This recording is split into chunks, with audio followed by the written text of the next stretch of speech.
So I guess we're back. The UFC's back. I'm back. Fighting's back. I'm back. And we got a fight, and we got Ferguson, Gaethje. This is a great fight. Great matchup. Great matchup. And it's just really by chance that this is matched up like this. Because it was supposed to be Khabib Ferguson, which is the fight everyone wants to see. That's like the Hagler Hearns, right, of that division. Right, and it's not going to happen, right, because of COVID, because of everything going on. And I'm going to touch on the COVID and having the event while this is all going on. I'll touch on that. But right now, let's just talk about the fight. And I think this is a tough fight for Ferguson. And Ferguson has a lot of hype behind him. He's if you're a diehard MMA guy, right? That he has a lot of diehard fans, right? And there's a lot of fanboys in MMA, and that he is like the poster boy for the fighter to be for fanboys, right? They love him. He's his style is it's his own, and him and two guys on this card that they really embody what I believe in fighting, and that is adapting your style to your body, right, and what you do and your mentality, and not trying to get your mentality to adapt to a style. And Dominic Cruz and Tony Ferguson are that 100%. Their style is based on what their body naturally does, and they just enhance it, and that's what led to their success, right? And Dominic Cruz has had success for years. Been one of my favorite fighters, and he brought what I thought was the first time someone bringing really actual movement to MMA, defensive movement. And Tony Ferguson is a pressure fighter, but what he adds is angles and has a hard jab and switches leg stances to get so that way he could cut off the ring better and put more pressure on you. So if you get around, say if he comes to you south, say he comes to you orthodox, and you go to his right towards his right hand, and that would be his back leg to the back, he can switch to where he cuts off the ring and has his power shot still in. The switches to his left power shot. He does a lot of beautiful, tricky things. The thing that we cannot get past is that his chin has a little more give in it, right? Than more recently. He's been hurt probably 3 out of his last 4 fights. He's been hurt. I don't believe he was hurt in the Cerrone fight, but every other fight from that, before that, and but before that, he was hurt.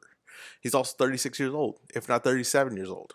Okay, he's also been through a lot of wars, been hurt, a lot of wars. His style is all action. You know what I mean? He does have slight tricky defensive moves that maybe he doesn't get credit for, but he defensively, he puts pressure on you. That's what his whole thing is. I'm gonna put pressure on you, and if I can hit you, I will hit you.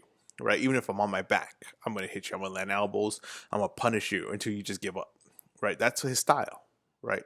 And with having that style, you can add defense to it, but if that's your mentality, it's going to lead to getting hit. And he's going to get hit. And he gets hit in most of his fights. And he's going to get hit by Gaethje, because Gaethje's a fighter that's close to his prime, maybe a little past it, but close to his prime. Right. He's very technically, they're going to say he's a brawler, he's a warrior and everything like that, but he's technically pretty damn good. Everything's pretty tight. He punches nothing really straight. But he hooks in everything. His hooks and movement in is tight. It's really tight. He doesn't punch a lot down the middle. He punches a lot from the edges. And what I think is going to be really effective is his leg kick. He has a really compact Muay Thai leg kick, right, with his right leg. And he just chops. And I think, remember, Tony Ferguson's knee on his left side has been damaged before. Surgeries, major surgeries on it, a lot of injuries on it. So I think that those leg kicks start landing early, it might really put a test to what Ferguson can do. So the problems I think Ferguson I see having in this fight is that he's going to have to move backwards, right? Because say he moves forward, right? Okay, let's just say that. But a lot of Ferguson's moves to escape striking is him pushing you back and allowing him always the space to fall back while you're falling back. So when you say, I'm trying to get pushed back, I'm going to swing on you now, he could fall back on his back leg and he kind of goes straight back because he allows himself, because he's pushing your momentum backwards. So when you decide to step forward, you're going to come up short, right? It's what he does. He's a little tricky with it, right? But if you're pushing him back, that eliminates that defense because your momentum's already going forward. And that's what Gaethje's going to do. The first round, he's going to push forward, right? And I don't think he's going to come out wild. I think he'll be pretty disciplined, but still pushing forward. And Ferguson's going to get caught a lot early, because that defense is not going to work if your momentum's already going towards Ferguson, right? If Ferguson is usually leaves an exit, Ferguson, like if he walks in a room, he always remembers the door that he entered, right? Because he's going to exit through that same door. But if you're going backwards, right? If you're going backwards, so if someone's running, if you're running backwards, right? Say if you're running forward and someone's running backwards, and then you stop and start running backwards, it takes that guy some time to get going towards you. So if you're already going backwards and your defense is just to go backwards, there's nothing there, right? There's nothing there. He's still just going to put his offense on you. And if he's landing early, and Tony Ferguson's chin is a little gibby, and so is Gaethje's chin is not concrete. He could take some shots with it. It could give. It has some give to it too. But if he gets a little give, this guy Gaethje's a finisher. He's gonna finish the fight if he hurts him. He's pretty good at finishing a fight. He's not gonna panic. He's gonna put it on him, and I think this is a bad matchup really for Ferguson. Now, Gaethje's gonna have to get in there early though, because the more and more you're going with Ferguson, the more and more he's making you suffer. Right? He's gonna land elbows. You're gonna start cutting up. You're gonna start feeling the damage. And Gaethje does tend to slow down later on in the fight because of this style. And if Ferguson could get his jab going and starts to just hit him with a stiff jab and start Gaethje's real straightforward, his defense is not really there, and he starts hitting him straight, his back starts stiffening up, just getting hit from that jab, just cranking that neck back, and your back starts tightening up, your lower back starts tightening up, and then suddenly it's a little bit more tiring to move towards him, a little more trying to move out of the way from shots, a little more trying to get your offense going. And then if that happens, right, we're going into like the third round, and then Ferguson's got a jab going, he's gonna start picking him apart. What I think is going to happen though, right? And this is a pick 'em fight. I think Gaethje's going to land early. And I think that Tony Ferguson has been through a lot of wars. He's been through a lot of fights. He's been hurt out of 3 of his last 4 fights. He's 36 years old. And I know he says he's not in his prime yet, but that's just, he has a strong mentality. I'll give Tony Ferguson that. He has a real strong mentality. I'm not a big fan of Tony Ferguson's personality. I'm not a big fan of his personality, right? I'm not a real big fan.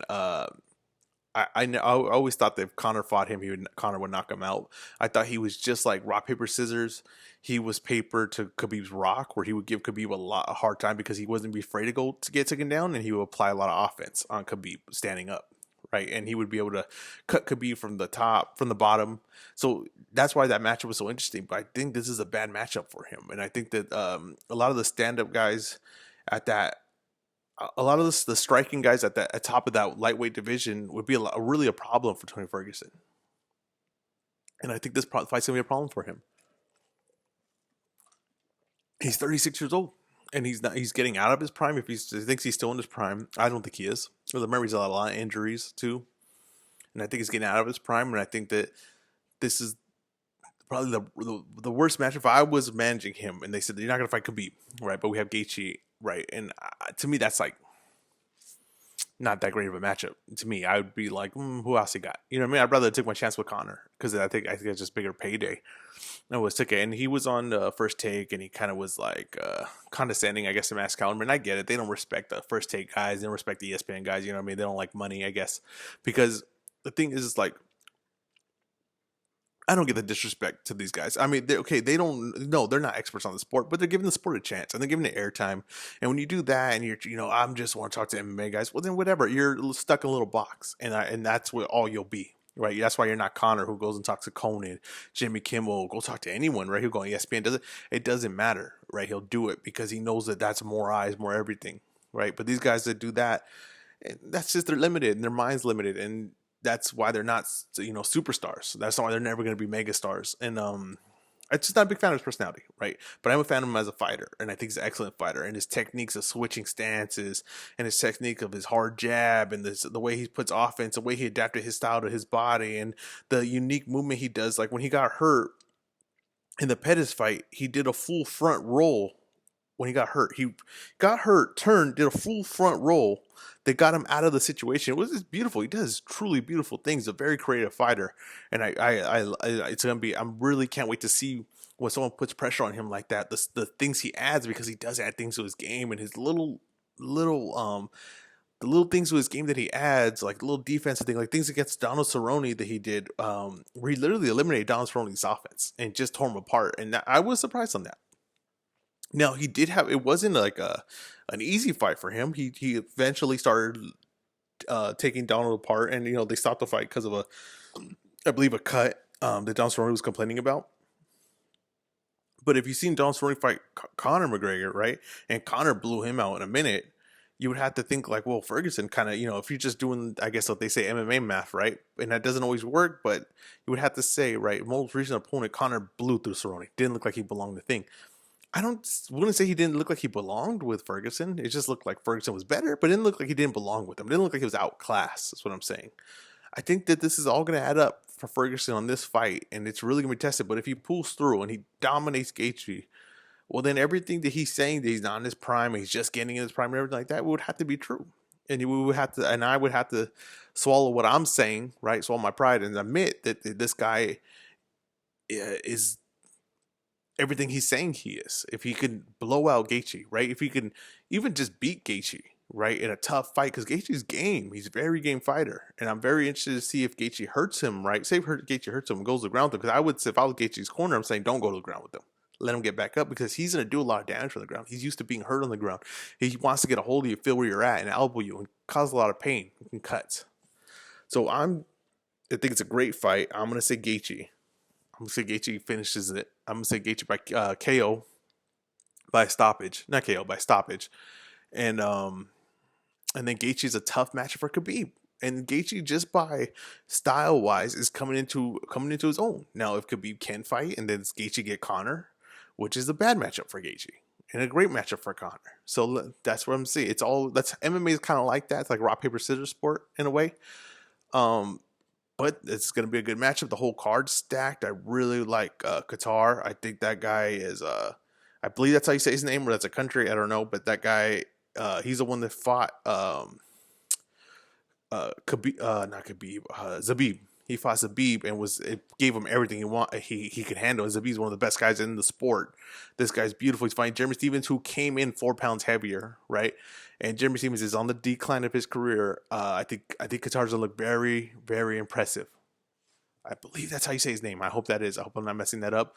I expect the Comeback Dominic Cruz. I just talked about him earlier. One of the best to ever do it, right? And the best MMA, really innovative the way things he did. There's the problem though. Dominic Cruz is no longer in his prime either. Okay, he's on the other side of it. There's another problem. Dominic Cruz style is as we've seen the Cody Garbrandt fight. If you use kind of just basic boxing, straight punches, and you keep it a basic stance, which Henry Cejudo does, right? You can cut through a lot of Dominic Cruz's movement, because a lot of his movement is a lot of show, but he has to do he does a lot of mistakes in front of you. He crosses his legs in front of you, and I know that he's very smart. He knows what he's doing, but there's still mistakes there, and you can capitalize on them. And Cody Garbrandt did that, and it wasn't because he, like Joe Rogan said, because he was too emotional that night. You can use that excuse any night. It's a fight. It's going to be emotional. It wasn't that. It was just that the movement, when the guy's balanced and he's standing in front of you and he's just throwing straight punches, a lot of the movement's nonsense. You don't have to follow it. You can just punch straight down the line and you always catch him. You always beat him to the thing. Another thing is that Dominic Cruz is a lot slower. And another thing is that Henry Cejudo is a better wrestler. So when they get Henry Cejudo is going to be able to strike with him. And if Dominic Cruz tries to mix in takedowns or everything, he will knock the better of it. Everything in there to me is favoring Henry Cejudo. Now, Dominic Cruz pulls this off. He's one of the all-time greats in MMA, and he already kind of is. He probably is the best in that weight division ever.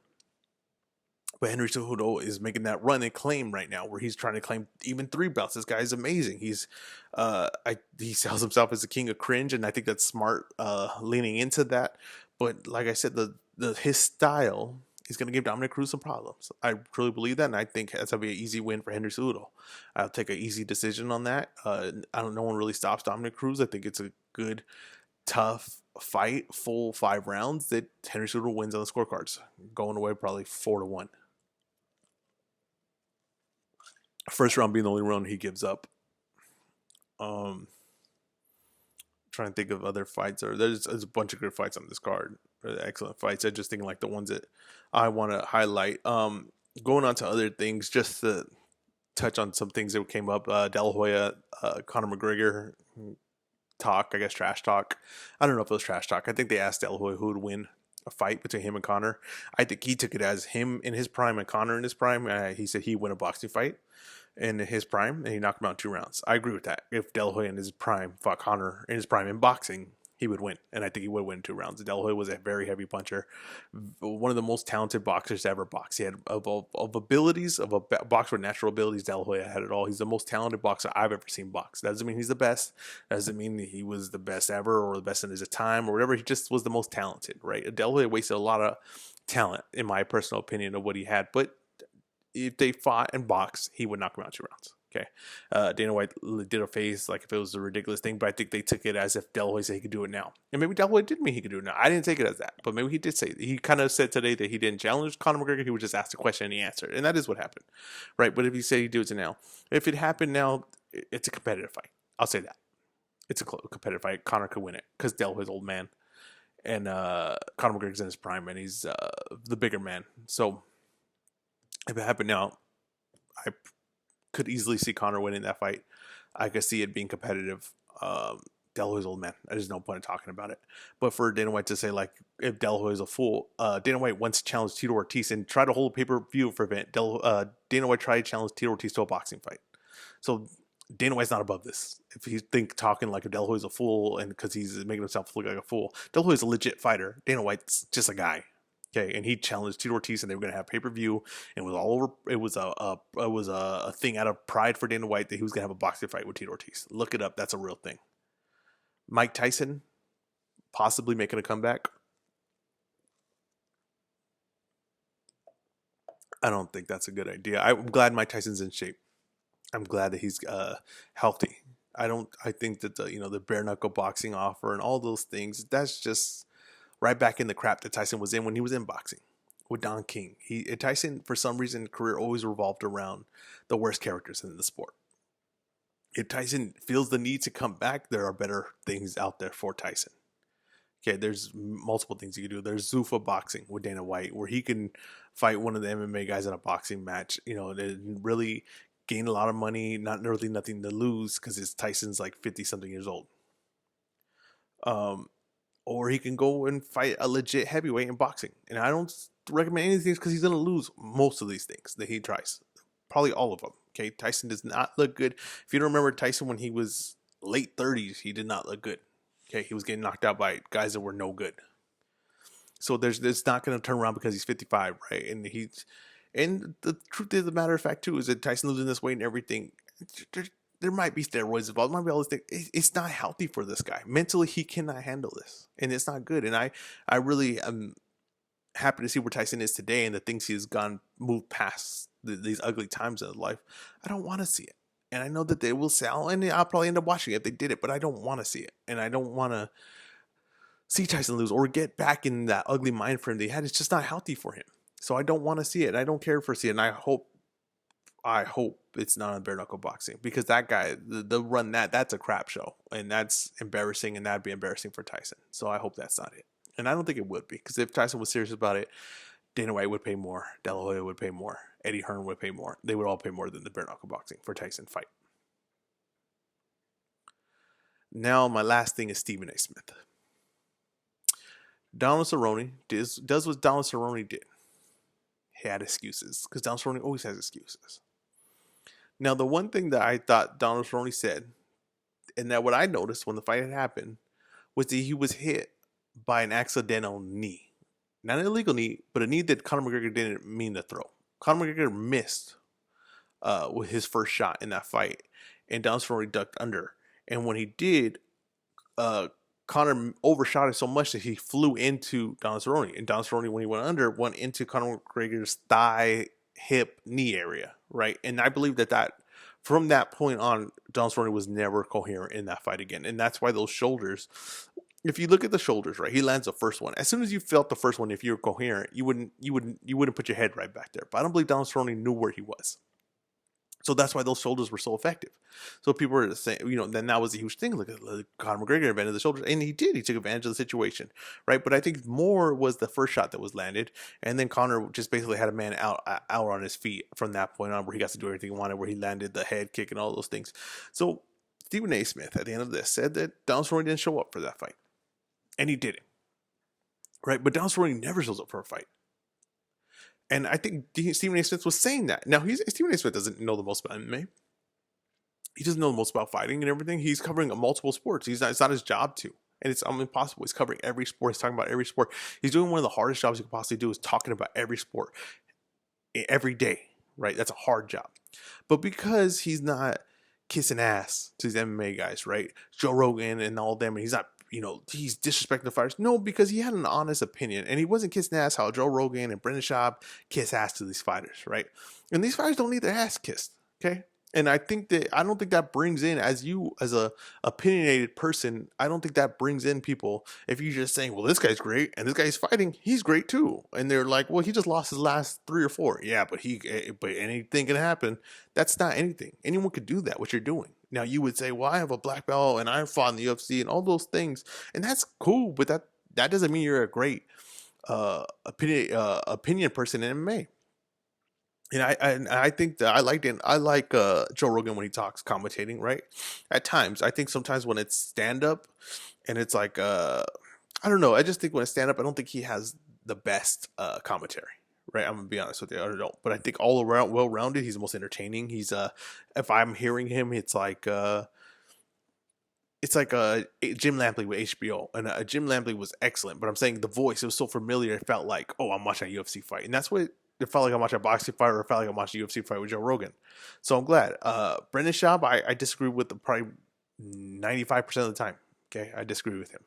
I'm not saying he's not knowledgeable, just don't agree with him. He could be knowledgeable, and I don't have to agree with you. That's okay, right? But they kiss a lot of ass in MMA. They kiss a lot of ass, and I come from watching boxing, and I come from watching all sports, and that's just not done. That it was not done like that. And I understand that sometimes they're too disrespectful to fighters who are risking themselves out there, and I'm with you on that. And I don't think you should call the guys quitters. Anyone goes in that ring and takes that chance and makes that walk. It's hard to call them quitter. We're not feeling what they're feeling in there. So I don't think it was quitter. But I do not think Donald Cerrone didn't show up, because Donald Cerrone never shows up, because Donald Cerrone is not an elite fighter, and he never shows up for any of these mega fights. And that's what happened. And he fought Conor McGregor, and it was a tune-up fight for Conor McGregor. And to say that Conor McGregor, look at it, he's a world beater now, whatever. Conor McGregor looked like Conor McGregor. That's good. That's all I needed to see. But to say that because he beat Cerrone, that he's, right back at top of the guys, I don't know that. I didn't show anything else that what I know of Conor McGregor. Now I want to see Conor McGregor fight Ferguson, Gaethje, Khabib. I want to see him fight these guys, Masvidal. But that didn't prove anything to me. Okay? That didn't. It didn't prove anything to me. And Stephen A. Smith was right. And Joe Rogan still didn't want to give him his credit. And Brendan Schaub kind of did. Brendan Schaub was like, well, I guess he was right then, right? And the main reason was he's not an MMA guy. I don't get it. And they say, well, the MMA fans, they just want real MMA guys talking it. What the hell are you talking about? Okay? Don't be that guy. Don't be kiss ass. Okay? Stephen A. Smith called it like he saw it, and it was what it was. And sometimes the outside point of view helps. Now, does Stephen A. Smith know the most about MMA? No. No, he doesn't. Right? But it doesn't mean he can't be right once in a while. And he was right this time. And just take that. Donald Cerrone didn't show up. No excuses. He never shows up. That's a skill, is showing up. Conor McGregor always shows up. Now, against Khabib, he didn't show up in shape, but he's always there to fight. Mentally, he was there to fight. No excuses. There's no excuses. Now on the COVID thing, and people saying, should we have these fights? And are we putting people in harm's way? And I think that Dana White's a really smart guy. And I think that he would never take that chance of making sure people weren't safe. And if he didn't feel like it was safe, he wouldn't do it. Because it's bad for business. It'd be bad for business if this is a disaster, right? It'd be bad for business. I don't think he's gonna do that. They're a smart guy with smart people behind it. Yeah, everybody's getting tested. And I think what we have to start realizing in this thing, people are downplaying it. They're saying, well, it's just this and this. There's a lot of, I think, misinformation going on there of what this is. But I think what we have to realize is that what we're in now, there may not be a solution for a while. And we're going to have to adjust our life to what we're in now. And I don't believe in hoping for what we had before is going to come, because it may not. Now, if it does, that'd be good. But I think better is mentally preparing yourself for what you're in now and adjusting it to make your life the best that it can be in this situation. And I believe that's what the UFC is doing. I think that now's the time to start bring sports back if they can come back, if it is possible, if it is safe. Let's bring them back, and let's start enjoying our lives, living our lives in the current situation that we are in, because we might be in this situation for a while. So if we can bring in sports, let's bring in sports. We have to start bringing these businesses back in however way they can come back. Now, not saying force them back and force them back how they used to be, because it's not going to be like that. That we have to adjust, and UFC adjusted, and it's a beautiful thing to watch that they adjusted and they make sure people are safe. And they're not going to have fans and all these things, and we're going to adjust, and that's what we have to do. And we have to start making the most of what we're living right now, and that's what they're doing. When they try to come back earlier, Dana White's just doing. He's a businessman, and the reason where he is that is because he's always going to push. And he did have a fight while this is happening. You got to remember, he did do a fight in Brazil while this was all happening. No one got sick in that thing, so he felt confident from what I'm hearing in his interviews and everything like that. And he's bringing it back, and I think it's time to bring things back. Maybe not the way they were, but what we can do now in the current situation we're in. I'm excited. I think it's going to be good for people. I think it's going to be. We don't need distractions. I think it's going to be an adjustment, and we're going to be able to finally start enjoying things and watch it together. And it's going to be a way of old fights used to be, where everybody's eyes were on it. And I'm excited, and I think this is a sign of positiveness. And I'm glad for what this is going to mean, but I'm glad we're adjusting to the current situations we're in right now. This has been the Kickback. No, not the Kickback. That's an old podcast. This has been the Weigh In. Thank you for having me.